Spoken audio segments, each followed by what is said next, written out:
Lovelies, and welcome to this YouTube live stream of us here at Making Stories. We're here today to talk about our new call for submissions for issue 6, which has been published as of yesterday. And we've come prepared with a little bit of sort of things to say about the call for submissions. We got a few questions over on Instagram that we wanted to tackle, but mostly we're here to answer any questions that you might have. So if you have any questions, there should be a little live chat thingy. Just pop them in there and we will receive them and then answer them. And you can really ask us anything.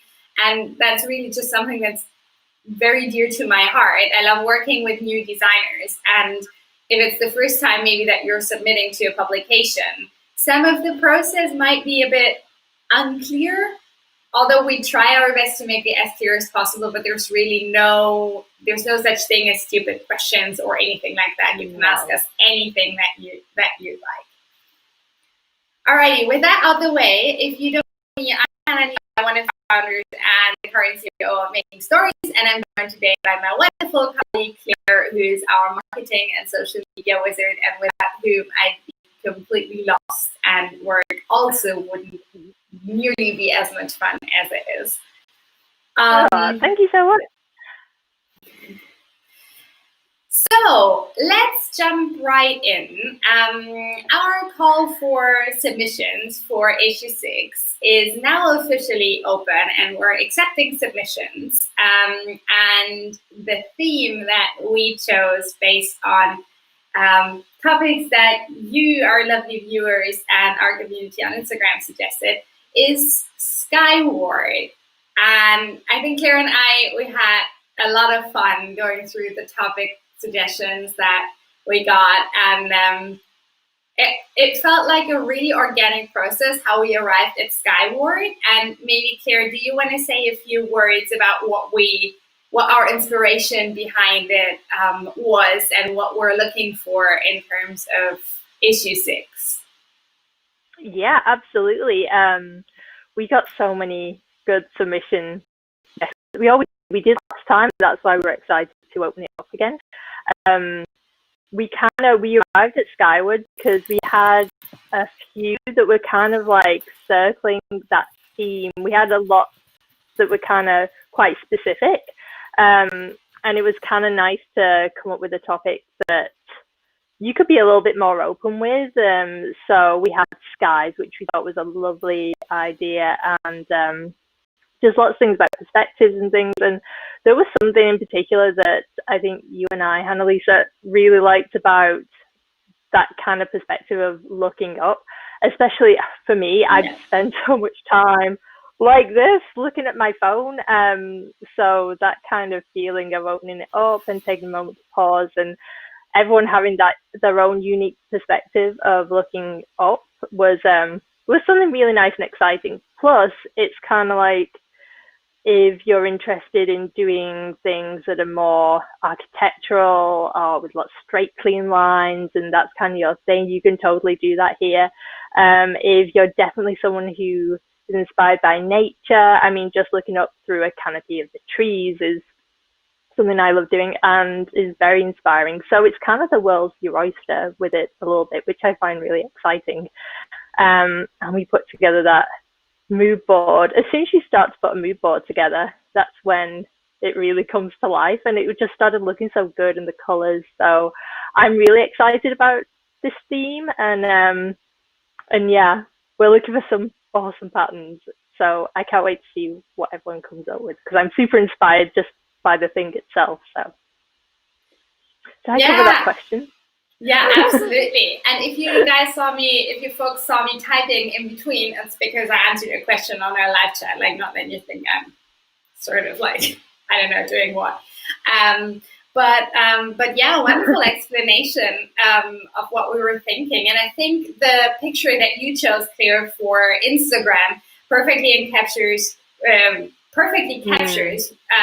perspective that we wanted to share with Skyward. It's a person standing, I think, on a beach and just looking up. And this is really what we thought about when we thought about Skyward is, what do you see? Like, where if you were to look up where you're standing right now, well, I mean, I'm sitting and I'd be looking at a white painted ceiling.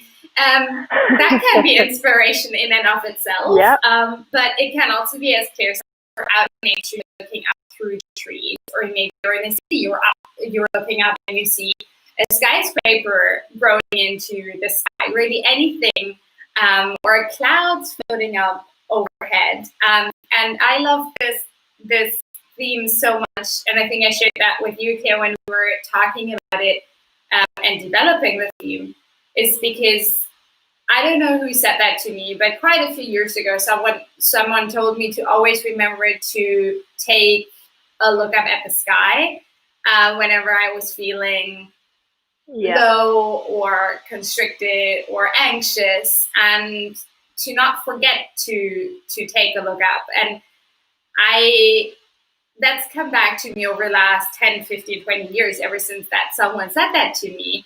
That often when I don't feel super well and I go outside, for example, for a walk, I remember that and I look up, and inevitably I feel a tiny bit lighter. And I think that's just something that really resonated with me when I read all of those theme ideas around sky and air. So yeah, that's our inspiration behind it. I'm so excited. Me too. And as Claire said, we have a mood board over on Pinterest, so you can either find that on Pinterest right away if you search for Making Stories We Should Be Coming Up, or it's also linked from the Call for Submissions page on our website. Make sure to click through to the actual mood board, because the picture that you see on that Call for Submission page on our website is just a fraction of the pictures that we put there. And we really hope there's something in there for everyone. There's pictures of beautiful buildings, there's pictures of trees, there's pictures of stars, of clouds, of, hot air balloons. Hot air balloons! Which I love. Yeah, my favorite. The hot air balloons. Yeah. As you'll find out later in the year as well. Yes. Yeah, there's lots of pictures on there. We got very excited pinning things, and so please click through and see the photo. Yeah. I wanted to mention a few sort of organizational things around the Call for Submissions. I've pulled up my phone where, well, I'm not entirely sure how well this is going to show up, but this is the Call for Submissions page. So everything that I'm about to share, you can also find there. In terms of timeline, the submission deadline for this round is August 23rd, 11:59 p.m. CET, which is time. So you can send your submissions until then, and you'll find the complete timeline for this issue also over on the website, because it's really important for us that you know when we're expecting what from you. So you'll get almost immediate feedback. So on August 24th, we'll make the decision which designs we'll put into the collection for issue 6. And we'll send out emails both to the designers who we were able to feature and the designers who unfortunately were not able to feature. And then you'll have until the beginning of December to write up your pattern, and until the beginning of February next year to knit up your sample. The entire issue is going to be launched in fall next year. And that sort of like the timeline that we've established is one that we've been working with for the past few collections, which is one that hopefully gives enough time to you to put together a submission, to then write up a pattern and knit up a sample, and then we'll take it from there. One note regarding a few of the changes that we made. So as of issue 5, we've changed up quite a lot in our submission process. So you might recall that before we were, for example, asking for a finished pattern from you. We don't ask for that anymore. It's really important for us that we're welcoming also to designers who are maybe newer to designing. and it's not necessary for you to send us a pattern anymore. Another big change that we made is that you're now more than welcome to knit your sample and write up the pattern at the same time. Previously, up to issue 4, we would ask you to first write up the pattern, then we would have it tech edited, and then you would knit the sample based on the tech edited pattern. Now, while this is a work process that some designers use, it felt really strict to us, and I think it also didn't acknowledge other work processes. A lot of people write their pattern and knit their sample at the same time, and we want to be as welcoming as we can to all of the different work processes that are out there. So that's why we changed that.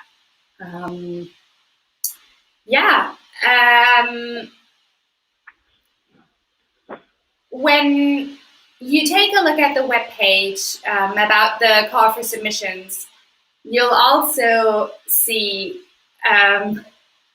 that we've included a little list of things that we're looking for. So for issue 6, we're looking to include 2 to 3 pairs of socks, 2 to 3 neck accessories. That can be shawls, it can be scarves, it can also be cowls. Although cowls are a tiny bit tricky. So if in doubt, maybe go for a shawl. 1 to 2 hats and 3 to 4 sweaters, mostly pullovers and cardigans, because it's a fall collection. Most of our community is in the north, in the northern hemisphere. We're really looking for kind of a fall inspired issue. So that is what we're looking for. Those are general guidelines also, honestly, for ourselves, because when we're looking through all of the submissions, it usually helps us to have a rough idea of how many items of which type of garment or accessory would make up a good collection. That's not to say, like, if we have 5 awesome sweater patterns, we'll totally put 5 awesome sweater patterns in the collection. Just to give you a rough idea of what we'd be looking for, and also, honestly, what we're not looking for. So you'll see that we're not looking for mittens, for example, and that's on purpose. Or, for example, we're not looking for any home accessory patterns, pillowcases, anything like that. So we'd really ask you to put together a submission for those items that we mentioned in the call for submissions. And it also saves people time, because putting together submissions takes a really long time. It's a big chunk of your working day. So we don't want you submitting things that we're not looking for, because it's just a waste of your time as well. Absolutely.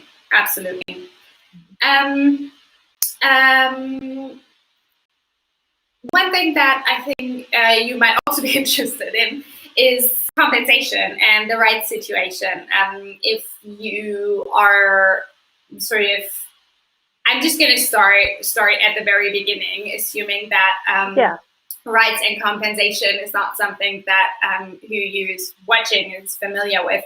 So the compensation for knitting patterns that are published in a magazine, or at least in our magazine, is always a little bit dependent on, or not a little bit dependent, it's dependent on the rights situation, meaning how long do we keep the rights, and the rights to what? So do we have the rights to sell, for example, the individual pattern at the end as well, or do we only buy the rights from you for the pattern for a specific amount of time? So this is why it's really important for us to be very upfront and very clear about the rights situation. For us, what we buy when we commission a pattern from you, from the designer, is the exclusive right to set pattern for 4 months. After 4 months, the pattern rights will revert back to you, and you're free to self-publish them in whatever way, shape, or form you'd like that. We are also not buying any rights to the pattern to publish it individually. So at no point in time will the pattern that you work with, in your Making Stories publication, be published by us here individually. Meaning, we're buying the rights to publish your pattern in our magazine, in the print and digital version, And we're also sort of reserving the right to be able to sell the print or digital version of the publication after the rights have reverted back to you. But that is really the only Making Stories thing that your pattern will ever appear in. Should we, for example, decide to do, I don't know, a best of collection at some point in the future, we would have a completely different rights agreement for that. So that is the rights situation.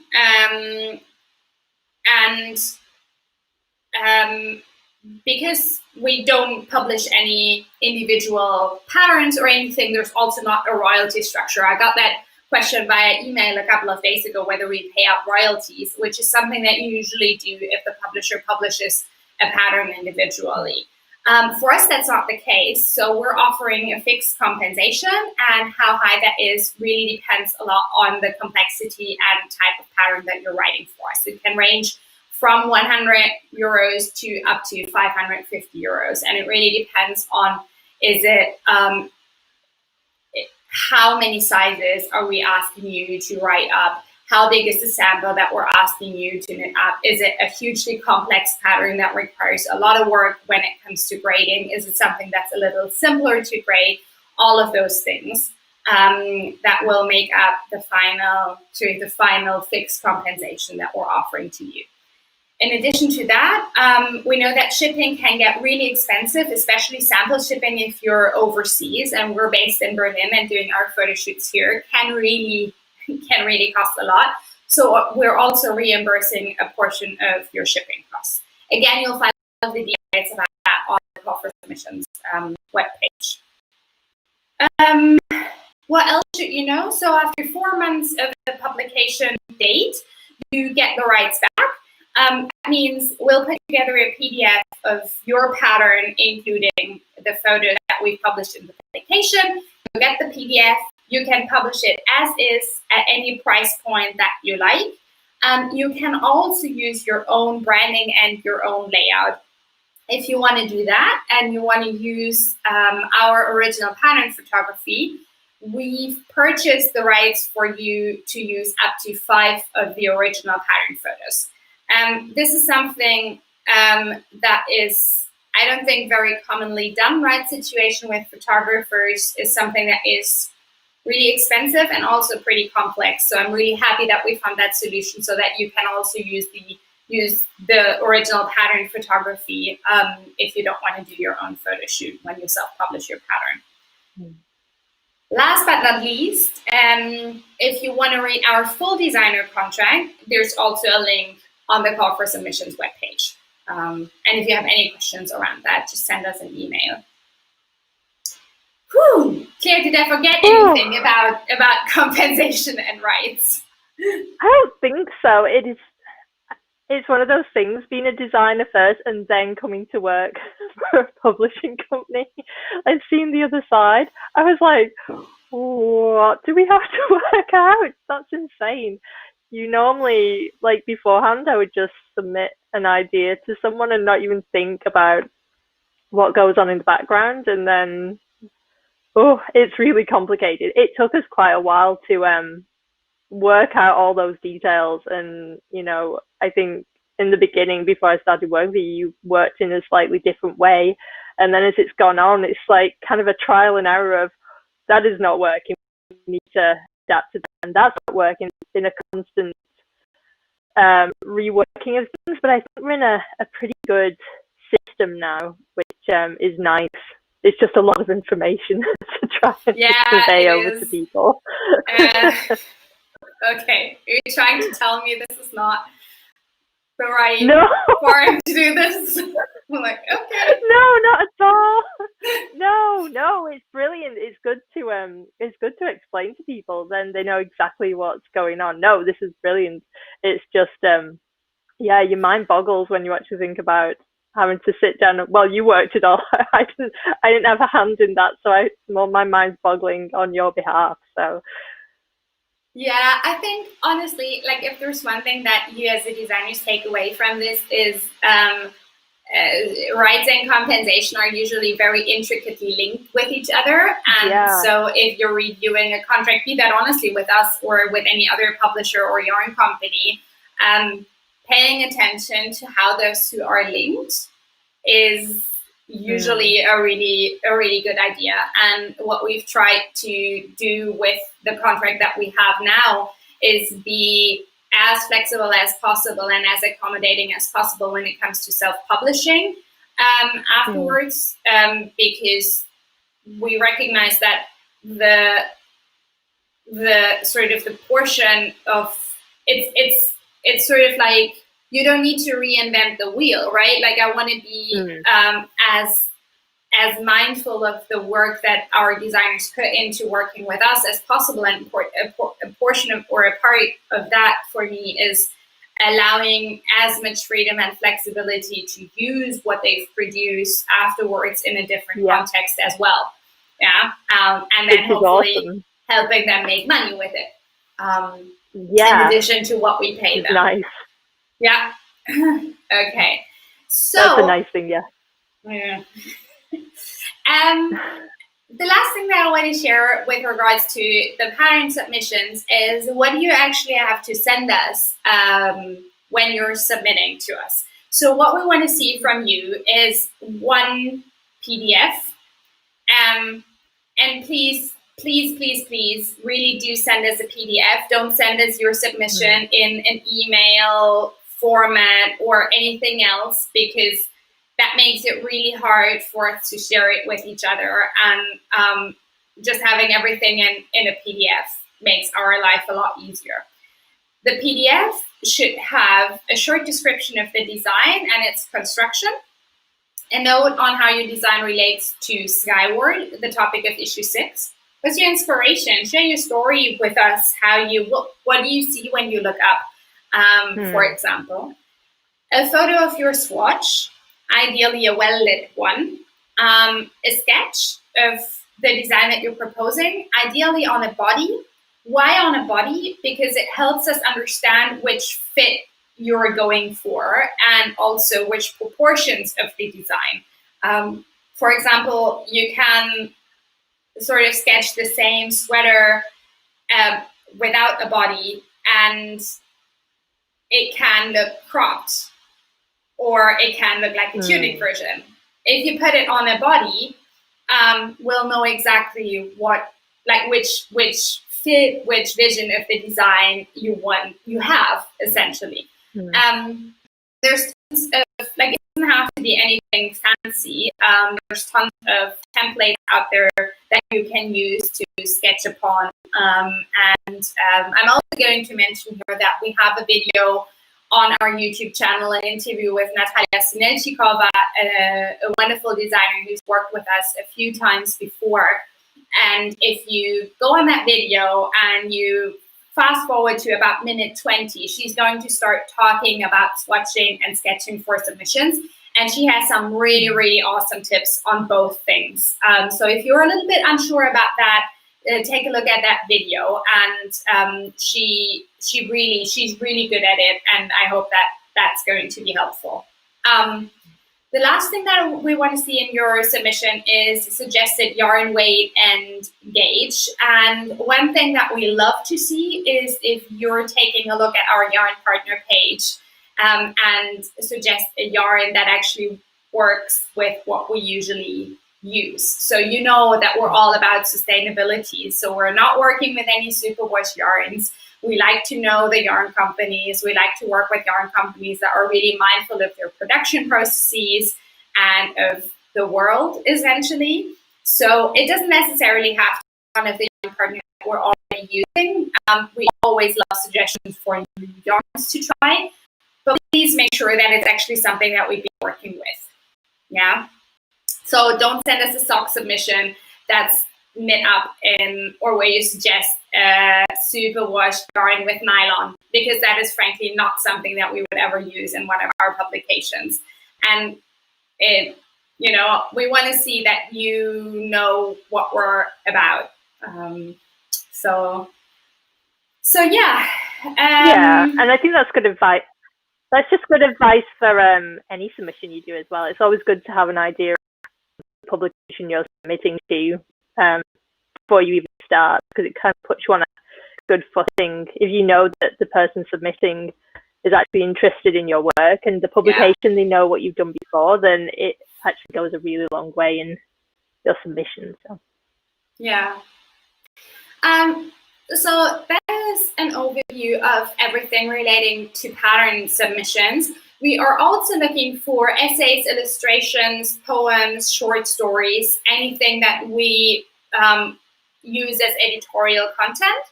I won't go into detail about all of this there's actually a question about that. That's timely. I was just going to say I'm not going to go into detail about this. Okay, I am going to go into detail about this. The deadline for this is exactly the same one as the pattern deadline. It's also August 23rd, 11:59 p.m. CET. It's the same topic, and we're sort of looking for any written text. As I said, it can be an essay, it can be a poem, it can be something completely else. We're also always looking for illustrations and things like that. We don't require any finished work to be submitted to us. So if you're submitting a written piece, it's fine if you just send us an abstract of your idea. If you're submitting a visual piece, it's fine if you send us a sketch alongside maybe a description of everything that we need to know about your submission. And then we'll work together on putting together the final text or the final illustration, whatever it may be. Compensation for that is based, again, on complexity and ranges between 50 to 200 euros. We hold the right for 3 months after the publication, and then you're free to either self-publish it somewhere or also submit it to other publications. Barbara asks, could you say something about the essays or illustrations? Do you accept text from someone who's not a native English speaker? Yes, absolutely. I'm not a native English speaker. I usually write the letter from the editor. So that's absolutely not a prerequisite. We will be copy editing the text as well. Usually we don't do a whole ton of editing. I like to preserve the voice of the author, but that also might give you the sort of like safety net if you're not a native English speaker. There will be someone looking through the text, making sure that the grammar and everything is fine. I hope that answered the question, Barbara. If it didn't, just let me know, and I'll talk about it a little bit more. Sarah also asked a few questions. I'm going to tackle the second one first, Sarah, and then go into details on the accessibility question. So Sarah asked, would you accept parents' essays in English and another language, or do you just want submissions in English? It's an excellent question. The main language of our publication is English.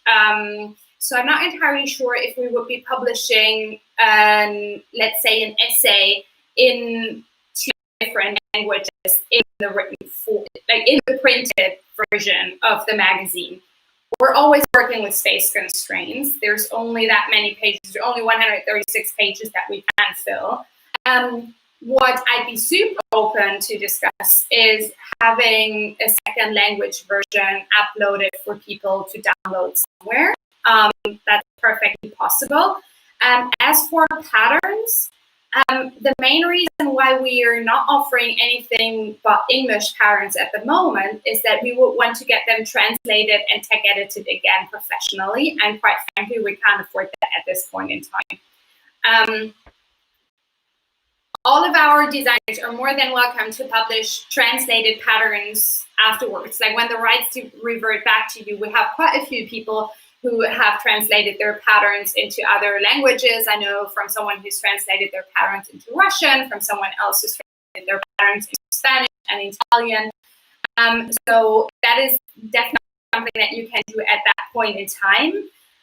I'm not entirely sure how I would feel about publishing one pattern in English and another language and the other ones in the publication not. I don't think I would do that because that doesn't feel fair to the other designers, and I can't really see a way of how we could translate all of the patterns right now.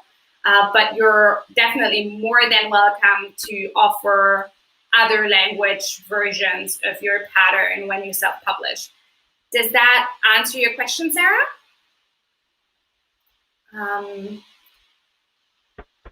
I'm going to tackle your first question.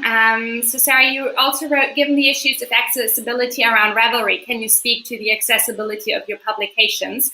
For example, do your digital downloads work with screen reading software? So I trick a little bit here because I'm not entirely familiar. I'm not entirely sure how many people are familiar with the Ravelry accessibility issues, and I've heard that quite a few people actually don't know what's going on.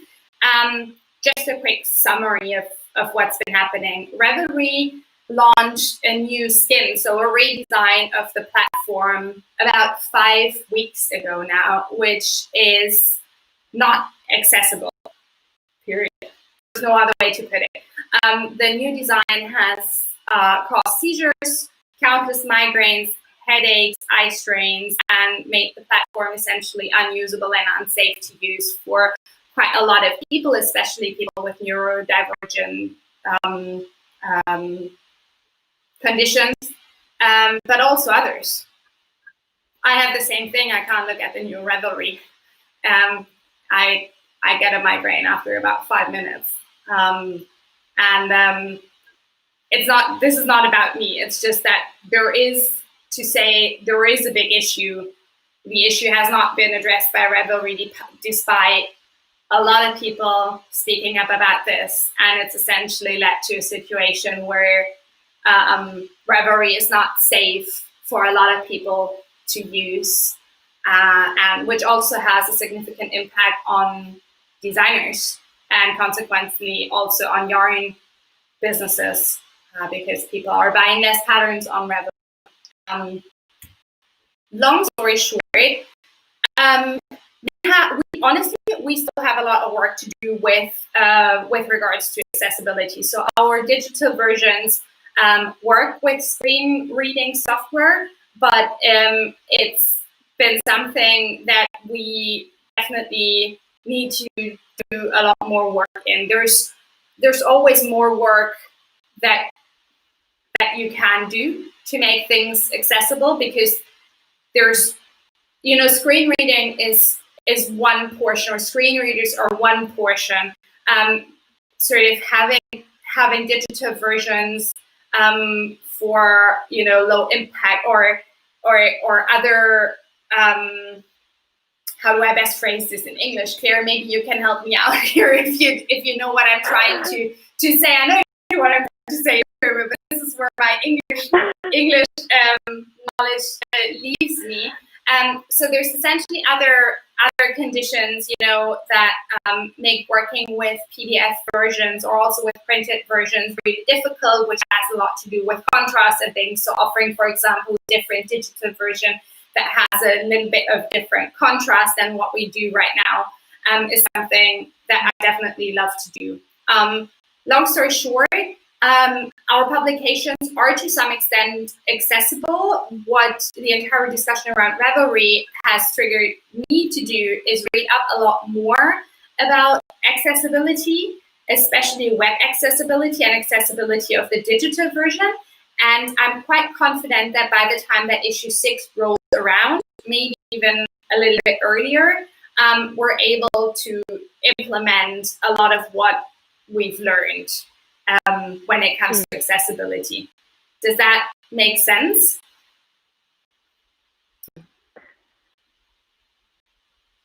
Yeah, I think we've always tried to have accessibility at the core of what we do, but like everyone, it's a learning process as well. Yeah. And that's part of the conversation that's come out, that no one is exempt from looking at what we're doing, and we could all also do better, which is something we're going to continue between the two to try and make sure that our work is accessible as possible. Yeah, I think keep getting feedback. Yeah. And I think one of the things that that relates to that is that and that's something that won't wait until issue 6. During the entire last 5 weeks, we realized how much of our work actually sits on Revelry and how often we refer to Revelry. For example, all of our patterns from the individual publications have all of their details on the Revelry pattern pages, but we don't have them in the same format on our own website. Yeah. We do have all of the photos and everything, but what you would see on a Revelry pattern page with regards to sizing and gauge, yarn amounts, yada, yada, yada, we don't have that on the website. So that's something that we'll be working through over the next few months. Honestly, I'm not going to lie, it's a gigantic project. We have quite a few patterns, so creating single pattern pages for every single one of them, it's going to take time.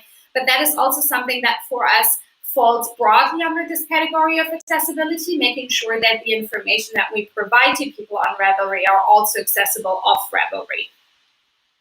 Yeah.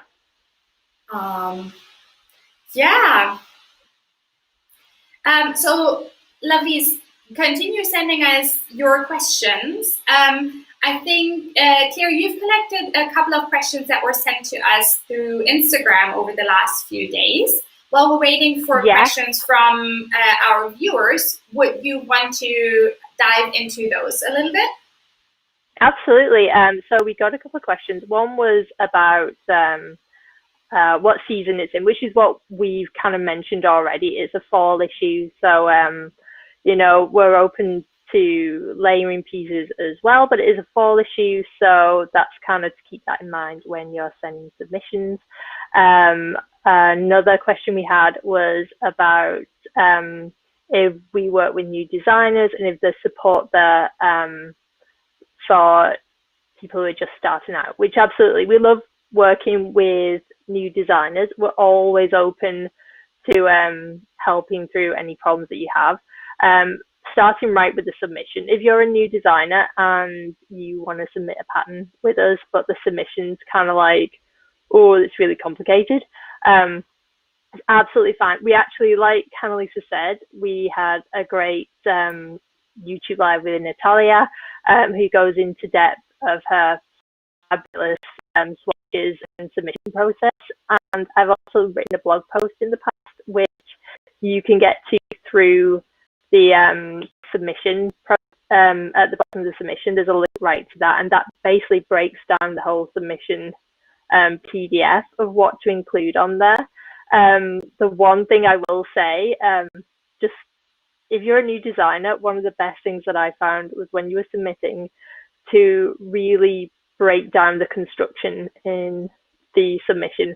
It works well two ways, because it lets us know exactly what's in your mind, but it also helps you to get the idea really clear, because there's nothing worse than getting excited, writing a submission, and you do the swatch and you say, this is what I'm going to do, I don't want it to be a sweater, and you haven't really thought through each step of what that design's going to be, and it gets accepted, and then you're like, ooh, I don't know if I can do this, if it's even possible, and that's where you can start running into trouble later on. So my biggest advice to new designers submitting for the first time is just in bullet points, break it down, cast on what you're going to do next, and look at how, look at our sizing chart and how if you've got a stitch pattern, how it fits in with that sizing chart, because that's another big one as well. You could get in and think, oh, I can't size this up properly with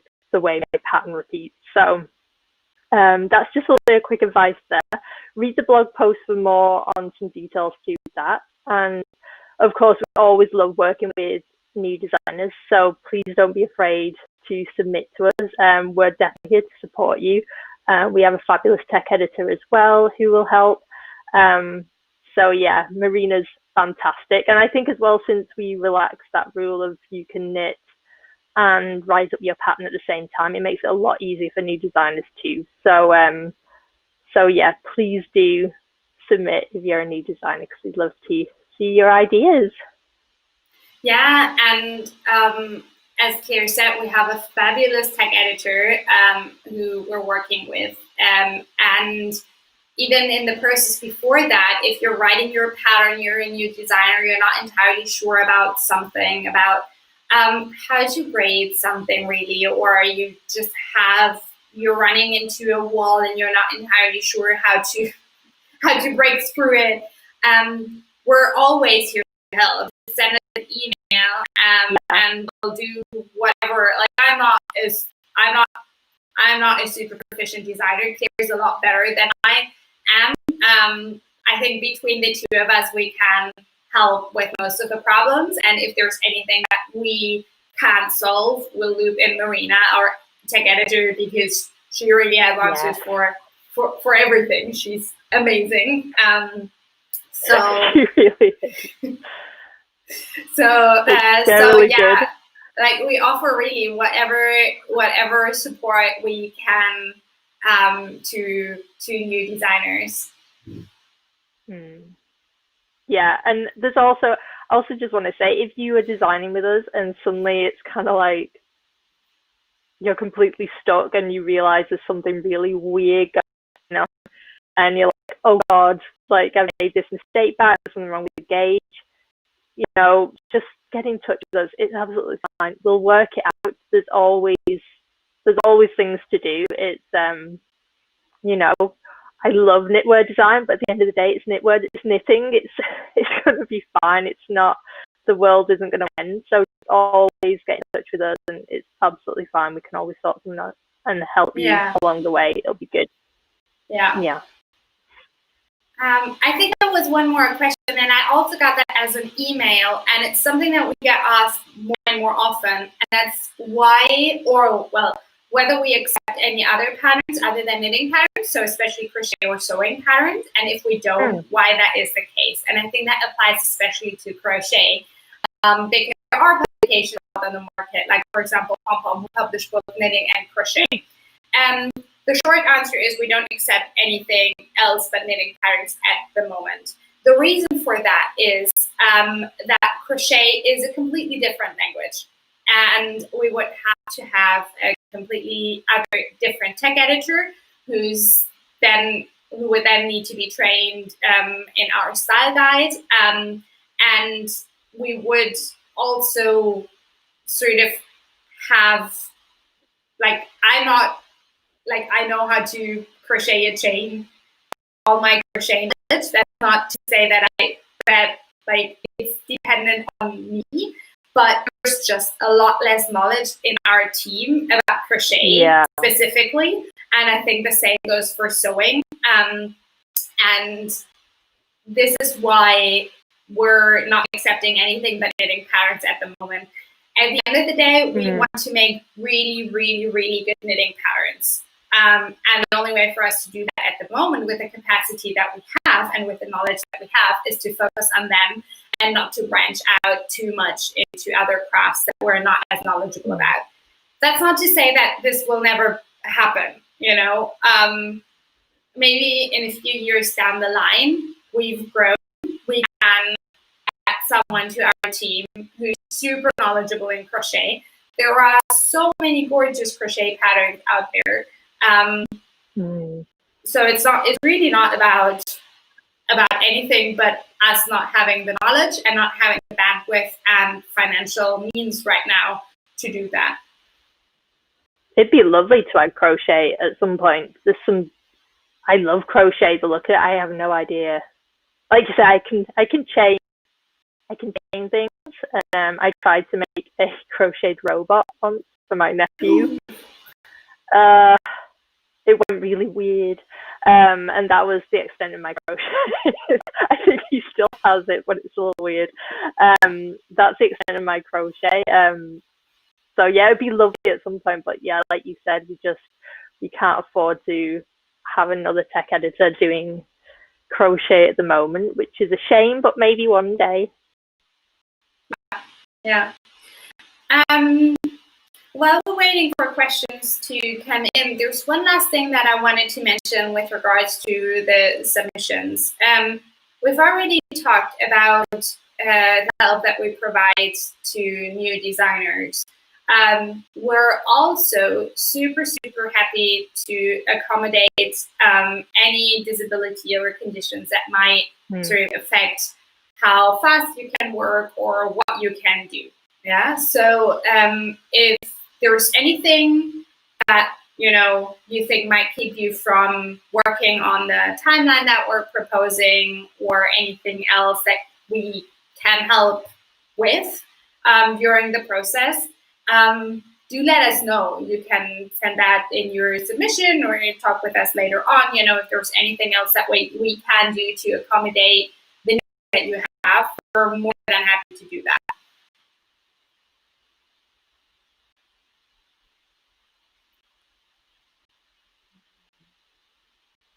Yeah. Sorry, I think I lost you for a moment. Oh no. I don't see you again now.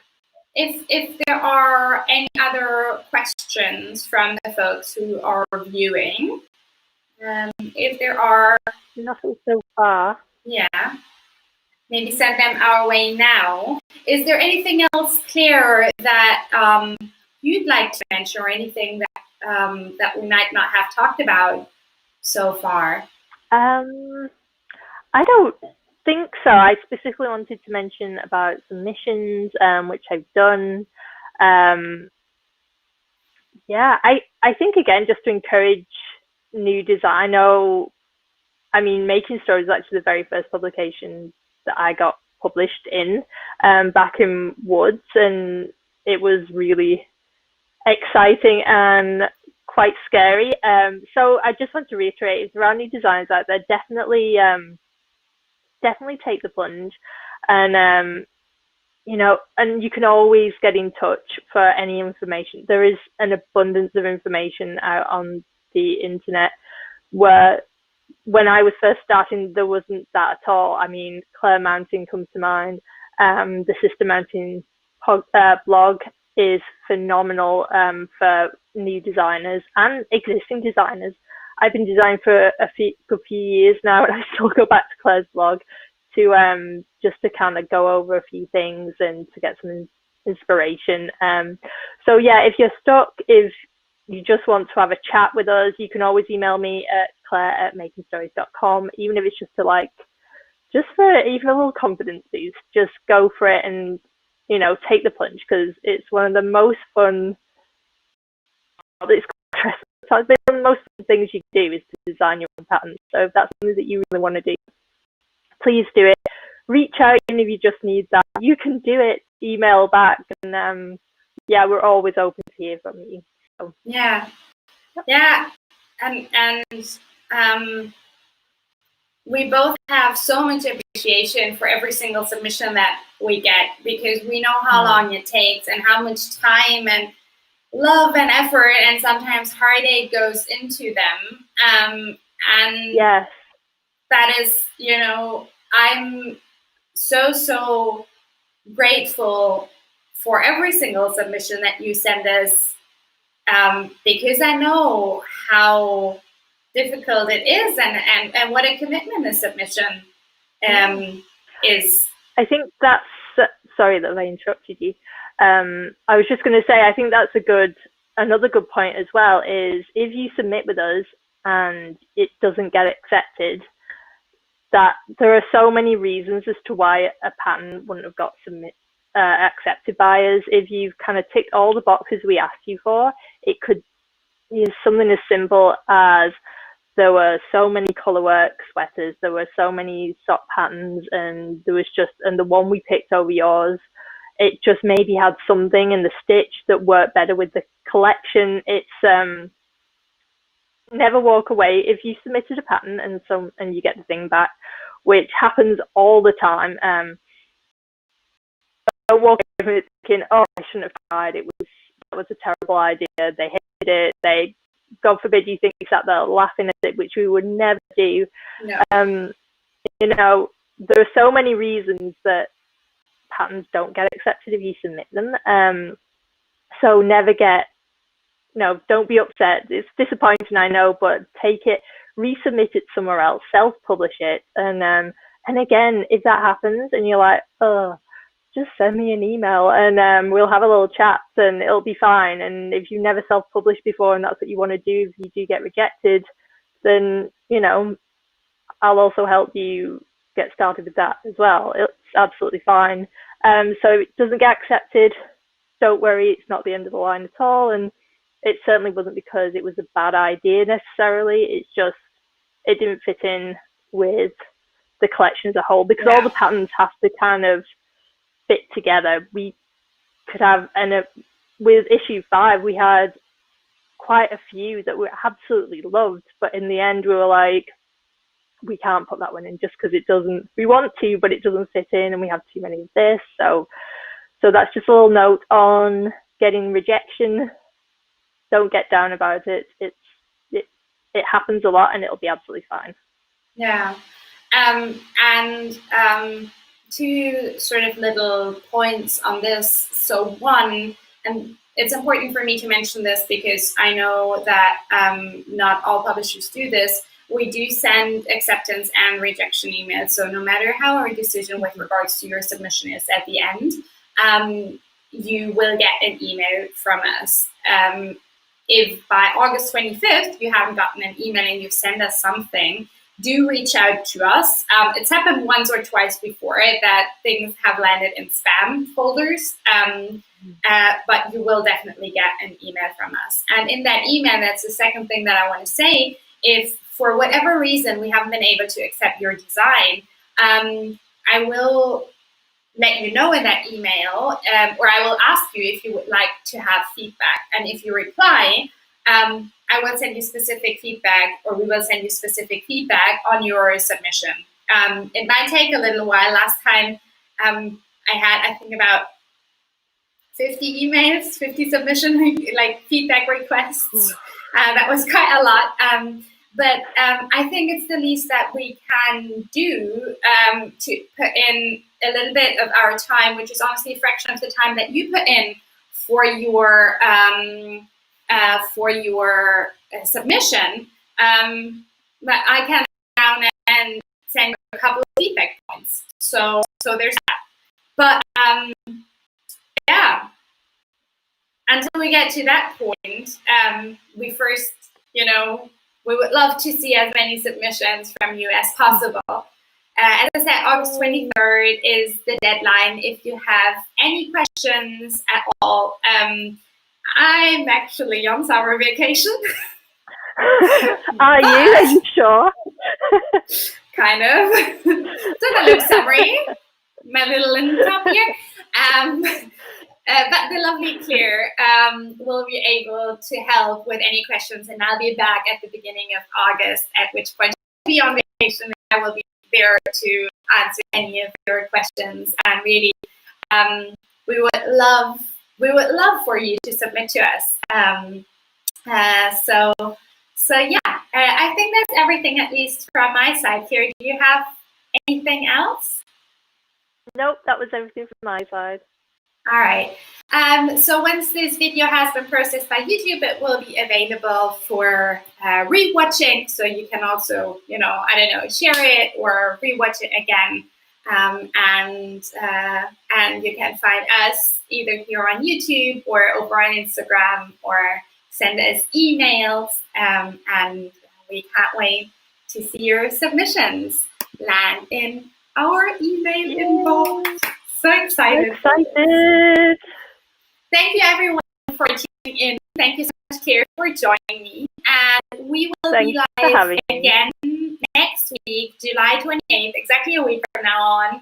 And again, 4 p.m. CET. It won't be about a call for submissions. That time it will be a little check-in with Making Summer Stories, our little community event / KEL that we're running. Both Claire and I are knitting a few things for that. We just thought it would be fun to show our faces, share what we've been working on. So if you want to join us there with a little maybe iced tea and your own knitting, we would love it to see you there. And cake. Definitely there should be cake. Yes, cake. Which brings me to, I'm going to go downstairs and see if there's cake now. Alrighty, lovely. I think get some summery cake and have some vacation time. Yes, I will do that. Okay. Thank you so much, everyone, for tuning in. See you next week. Bye-bye. Thank you. Bye. Bye.